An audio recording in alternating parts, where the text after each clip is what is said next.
اچھا جی، اگلا سوال ہے السلام علیکم ورحمۃ اللہ وبرکاتہ۔ وعلیکم السلام ورحمۃ اللہ وبرکاتہ۔ استاد محترم، بیوی کے ہونٹوں پر کس کرنا کیسا ہے شریعت کی روح سے رہنمائی فرمائیں، شکراً۔ یہ تو کوئی زیادہ دل جلی لگتا ہے، یہ کون ہے جی؟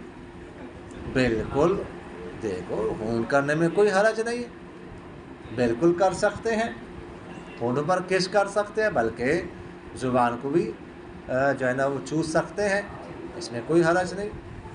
بلکہ حضرت عائشہ رضی اللہ عنہ فرماتی ہے کہ آپ صلی اللہ علیہ وسلم رمضان کے مہینے میں بھی اس طرح جو ہے نا میری زبان کو چوستے تھے،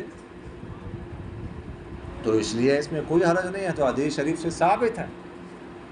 سمجھ آ گئی؟ ہونٹوں پر بھی کس کر سکتے ہیں، اور اسی طرح جو ہے نا جو خاتون کی چھاتی ہے اس کو بھی کر سکتے ہیں۔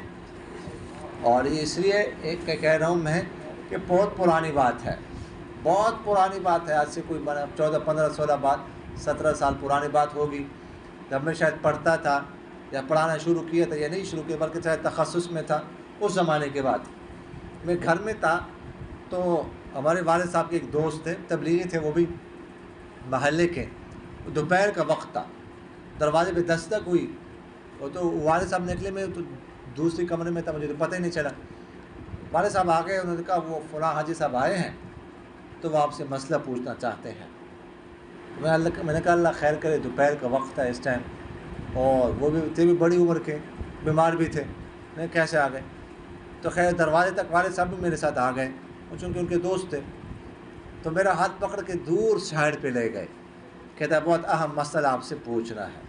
میں نے کہا اللہ خیر کرے، کہ کیا مسئلہ ہے؟ دور جا کے مجھ سے پوچھا کہ ایک بندے نے مجھ سے پوچھا ہے، وہ آپ سے شرماتا ہے، پوچھ نہیں سکتا، مجھ سے پوچھا کہ وہ کہہ رہا تھا کہ بیوی لیٹی ہوئی تھی، تو وہ اس کا ایک چھاتی نظر آ رہی تھی، سینہ نظر آ رہا تھا، تو وہ کہتا کہ میں نے سائڈ سے منہ لگایا۔ سمجھ آ گیا کہ نہیں آئی؟ تب وہ پریشان ہے کہ نکاح تو نہیں ٹوٹ گیا۔ سمجھ آ رہے کہ نہیں؟ تو میں نے کہا کوئی گل نہیں، وہی بات یہ کیا ہو گیا، سائڈ سے نہیں سامنے سے لگائے۔ سمجھ آ رہے کہ نہیں آ رہے؟ تشویش کوئی بات نہیں، یہ تو جائز ہے، بلکہ بہتر ہے، اور ایسے کرنا چاہیے۔ البتہ یہ ہے کہ دودھ پینا جائز نہیں ہے، دودھ نہیں پی سکتے، اگر منہ میں چلا جائے تو فوراً اس کو پھینک دینا چاہیے، اگر غلطی سے حالت سے نیچے چلا جائے تو اس سے نکاح پر کوئی اثر نہیں پڑتا۔ سمجھ آ گئی کہ نہیں آ